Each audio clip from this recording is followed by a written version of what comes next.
and you really must tune in. He's ironic, iconic, maybe bionic. Ladies and gentlemen, introducing a genius. He's a genius. And gentlemen, if you could just scooch a little bit closer, please. Yeah. Pretend you like each other. I know it's a tough one. Yeah. Guys, can I get you go a little bit to the side if that's right? Yeah. Thanks. Sure. No one's got any questions. Well, thanks for being still here. So, for season 2, it was quite a departure for your character in terms of, you know, he had brain damage and, you know. What sort of, well, did you do any sort of research for the character? Yeah, we did, yeah. I mean, first off, it was the writers and stuff and the showrunners did a lot of research into that kind of stuff. And they kind of told me their idea for the whole thing, and then I kind of went away and did my own. So it was, yeah, it was a collaboration in that sense, but I think we were always just very aware that that it's a very real thing that's happened to a lot of people in a very real way, so we just wanted to kind of make sure we were respectful to it, because there's a certain responsibility, I think, involved with it, that you just kind of, that you show that you do it respectfully.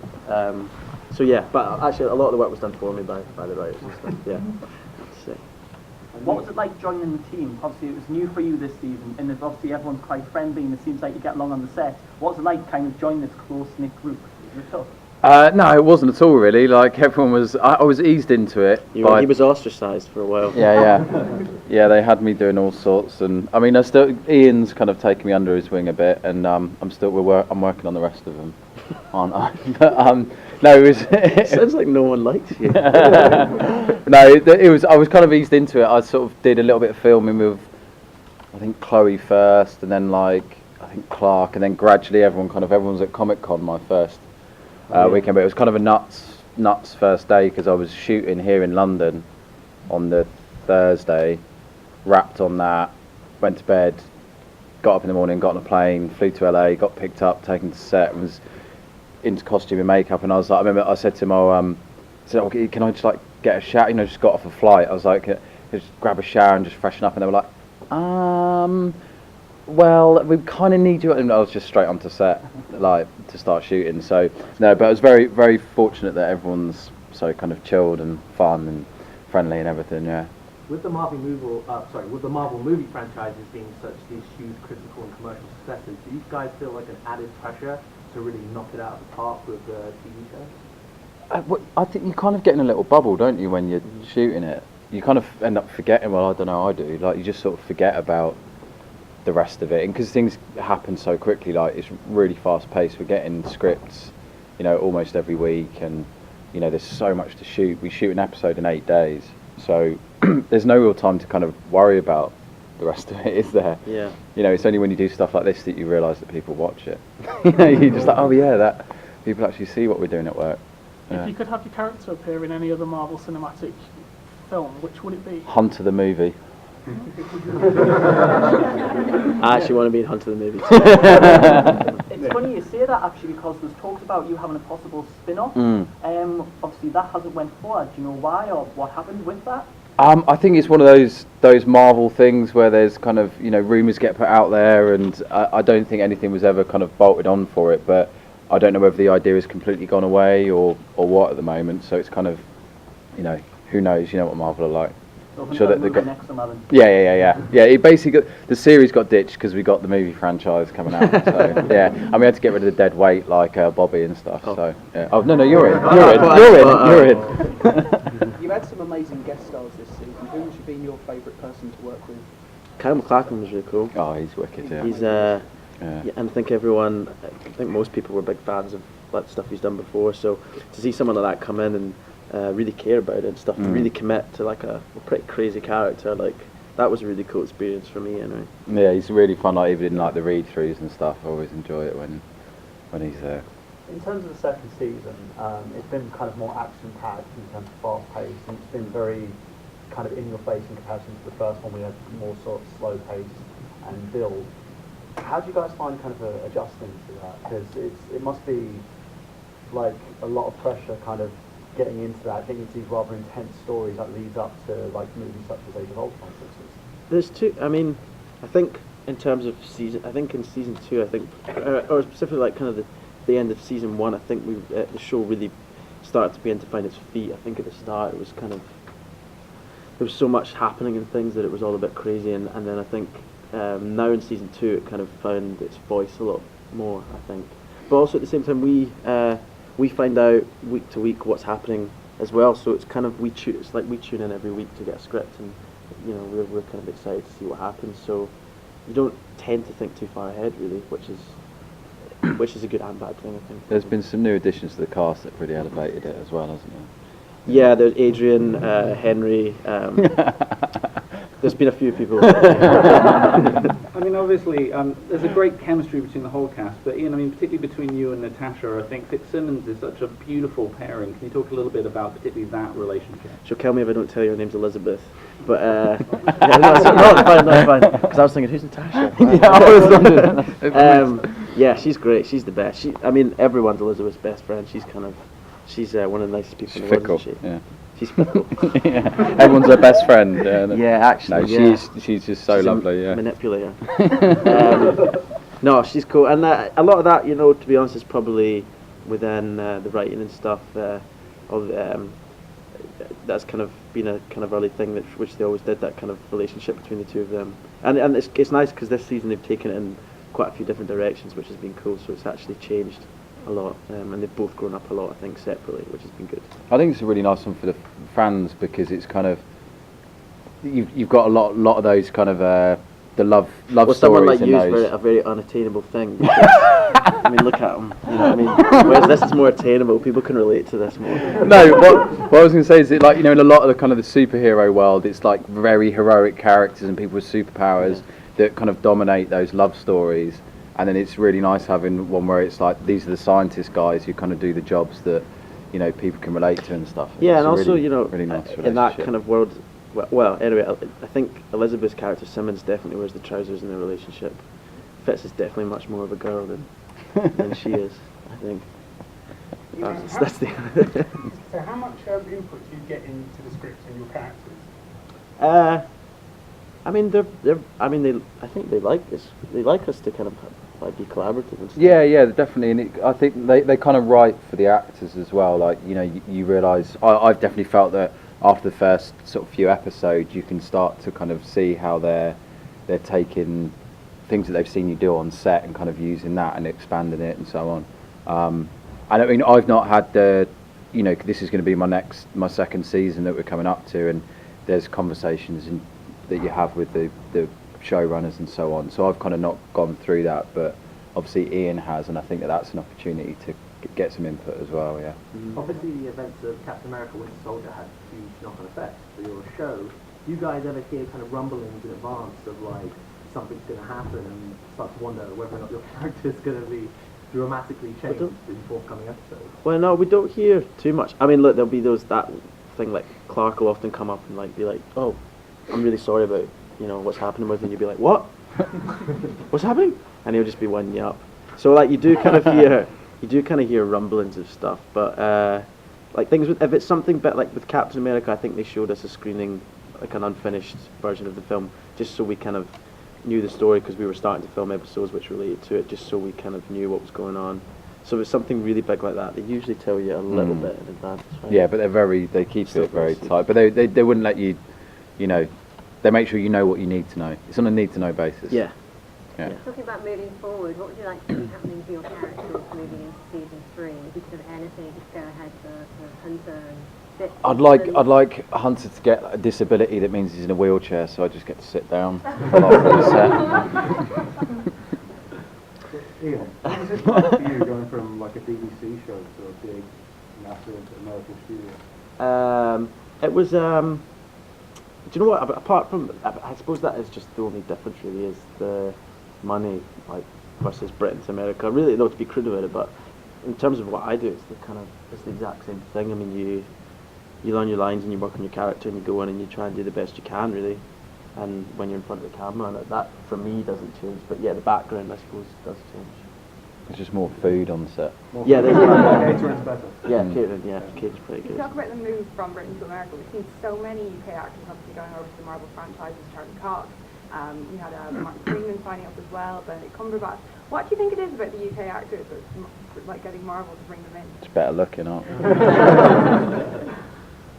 I don't know really. I don't know what it is. I think they like an international feel to it, and obviously we've got the advantage that we share the same language.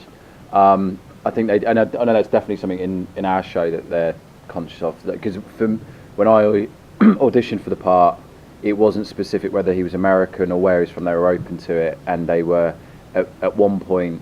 I think there was talk that he was going to be American, and then they said no, we want you to use your own accent. So I think up until probably a couple of weeks before filming, it was still up in the air whether I was going to be playing him American or not. Because originally, I don't think he was going to be Lance Hunter necessarily. He was, because obviously he's got a history in the comic book world. But yeah, I don't know really. I mean, I think there's this.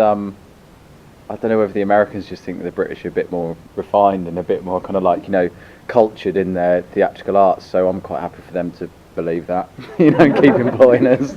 Yeah. Obviously, it's nice seeing the movies being referenced in the show, but how do you feel when you watch the movies and you see the show being referenced the other way around? Because unless I'm very much mistaken, when Nick Fury cuts his way out of the bottom of the car in Winter Soldier, that's an invention that on the show was established that Fitz invented. You're welcome, Nick Fury.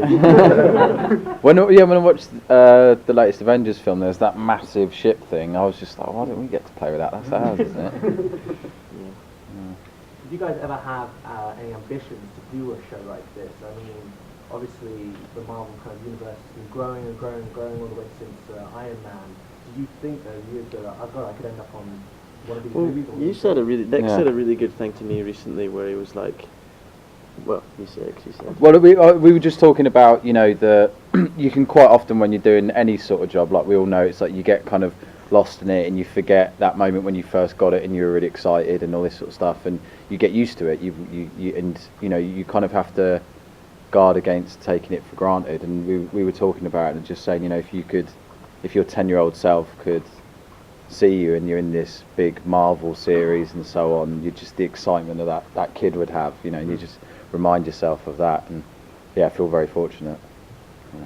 Guys, is there any is there anything like for basically new something? That's right. For those who want to get into acting and who sort of just got their first step and they want to sort of make that move abroad, is there any advice? Are you going to give me your CV now? I just got some headshots.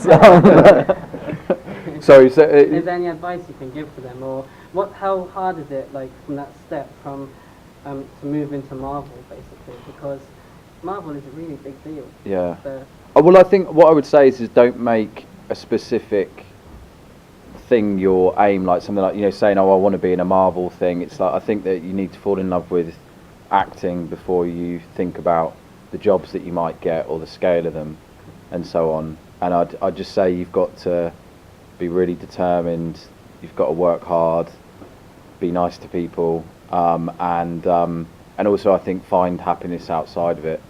I think that quite often, a lot of people I know, I'm sure lots of people, that their whole aim is to be a success at acting, and we know that we've been fortunate with the right things come along at the right time, and some people don't have that fortune, and you've got to find satisfaction outside of it. It's quite a serious answer. I can just solve the world with that. I was going to cry.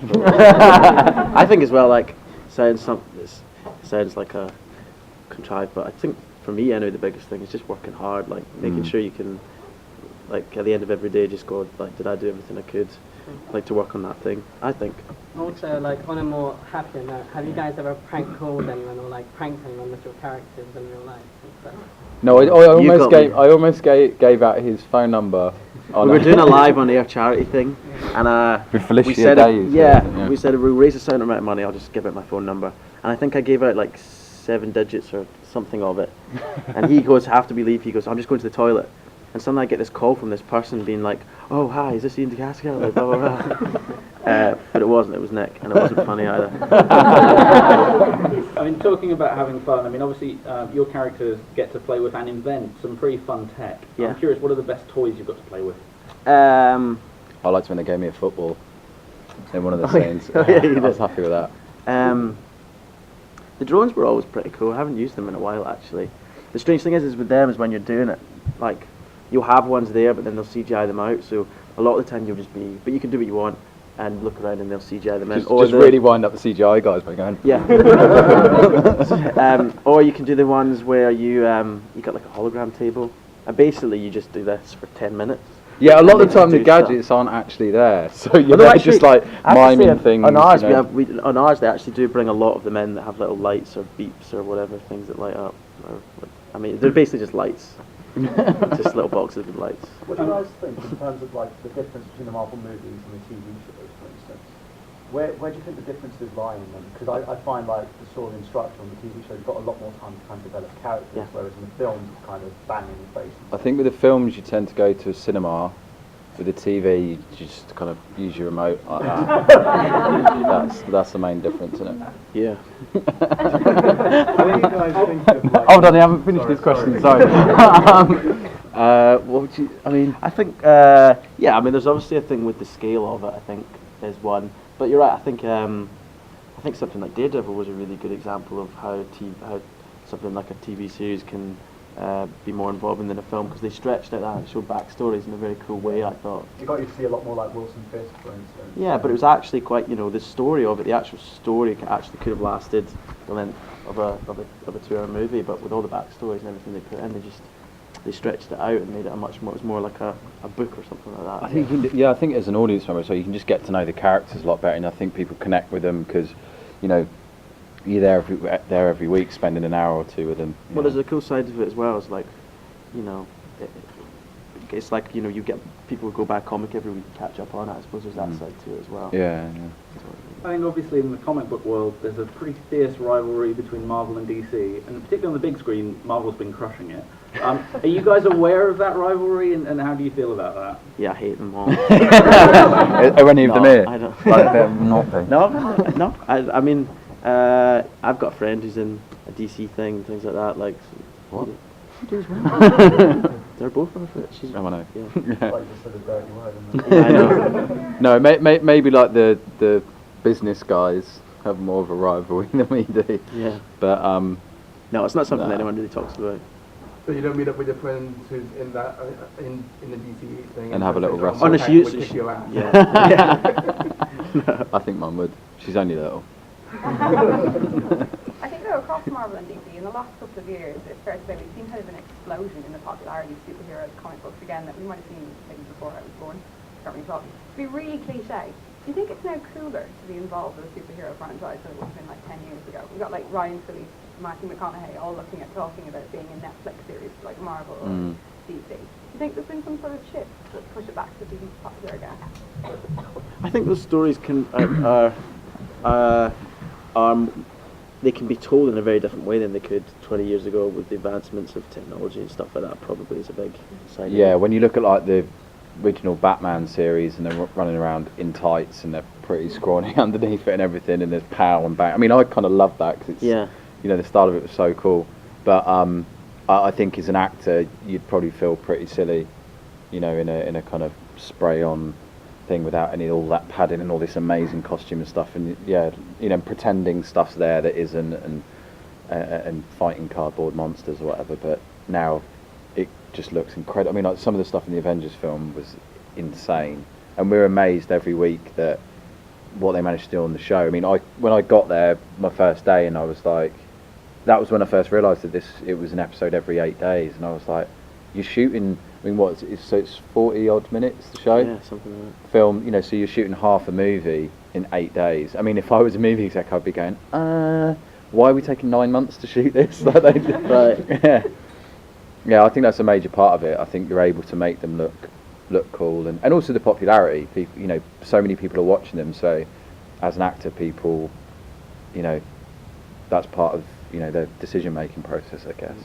I'm talking about actors, obviously, you mentioned Elizabeth earlier on, but I'm curious, can you talk a little bit about the rest of the cast, because it's a really great mix and ensemble. Yeah, we're really lucky, like, Clark is in some ways I think people's characters, like, mirror themselves opposite. Yeah, I think that's... like, Clark is definitely the leader of our group, and he sets the tone. And, I suppose the only person that's very different from their character is Ming. She's absolutely insane. She's like a child who's had too many Smarties. Yeah, too many sweeties every morning. Yeah. Or like 6 cans of Diet Coke as she gets out of bed. I think that's what she does, or Red Bull. Yeah. She's mainline nuts. in Red Bull. But she's in the best way. Can you give us an example to elaborate on how nuts she is? I mean, in what way is she nuts? What does she do? She'll dance. She doesn't stop that. She dances more than she doesn't dance. Yeah. She loves her innuendos. Loves her innuendos. Loves yeah, them. anything. And like, she laughs more than she doesn't laugh. Yeah. During the day, it's hard to get through a scene with her. Basically. Luckily, I'm not in that many scenes with her. What's been your favourite moment on the show, personally, to you guys, on Agent S.H.I.E.L.D? Moment I met Nick. Yeah, it wasn't the moment I met Ian, but No, I knew that. It took a while. You were a slow burner. No, it's the moment I met Ian. No, so honestly, it was. I really enjoyed when I did my stuff with Adrian. When I got kidnapped and I got yanked out the back of a car and dumped in the field, and then in a helicopter. And I wasn't actually meant to. We shot the scenes where we're talking in the helicopter, just on the ground, you know, and anything you can see out the windows is obviously CGI. But they had to get the shot of the helicopter taking off and going through the mountains, and there was no intention for us to be in there for it. They were just going to do that for me, and I was like, I'm getting in that helicopter, and it was amazing. It was it's really fun working with Adrian. He's so on it and really funny and a really nice guy, but also bombing through. The guy who did the helicopter stuff is the guy who does Michael Bay's stuff. So he's incredible. He's like the top guy, and we were just going through the mountains in they were near the Disney Ranch, but it's at Anaheim. I didn't know about this. I don't know. Anyway, like bombing through them when you're doing that, and it was incredible. It was so. And I don't think they'd even announced that I was in the show at that point, so I couldn't tell anyone. I had this video on my phone just itching to show people, but yeah, that was a lot of fun. Yeah, I really like the relationship in the show as well. We're talking about all the actors. And I really like also the relationship between Fitz and Mac, and I was wondering if you talk about it, because he was one of the first to actually speak to Fitz like properly and stop feeling like it was he had a problem or something. And I really like how you brought it forward in the show, and it was a really interesting thing. And then second half of season, so everything goes to hell, and then suddenly they're not friends anymore. So I was wondering how you like to work with Henry and how you approach that relationship as well. Oh, Henry's great. Yeah. He's such a really nice man. He's a big gentle giant, like, and he was great coming in as well, like, and yeah, I think it's just exactly what you said in terms of the characters. Everyone else knew Fitz before his injury, so treated him very differently, which was the last thing he wanted. Whereas, Mac took him for face value. He didn't know him any different. That was the person he knew, and I think he appreciated that. Didn't kind of mollycoddle him or anything like that. I think it's a good example of the way the writers writing for that collaboration as well, because they've obviously seen in Henry himself, he's got that complete open-mindedness, doesn't he, and kind of accepting of anyone. And I think that was probably an influence on that relationship. Yeah, it's true. And I mean, his biceps are bigger than my head. His pecs, I'm like, they look like fake boobs. They're so big. I'm like, if they weren't so rock hard, you'd need a bra for them because they're massive. They're like the size of my face. He can move them to like a song. Like, we went out for dinner just before we came back to the UK, and I did sort of think it must look really weird. This like 6'6" dude who's absolutely massive, and then us two kind of like out to dinner with him looking like his kids or something. We always laugh because there's one thing he says, like if you say something that's like, and he's surprised about it, he'll just look away and go, "Holy mackerel!" Yeah, it's just the best. Oh my gosh, it's amazing. He's great. He's brilliant. He actually said the other day as well. He went, "Holy cow!" And I was like, I didn't actually realise real people said that. I was just in comics. Okay, guys, thank you very much. We have a bit of time for 1-to-1. Well, 2-to-1. I can't accommodate everyone, so we have some priority guys.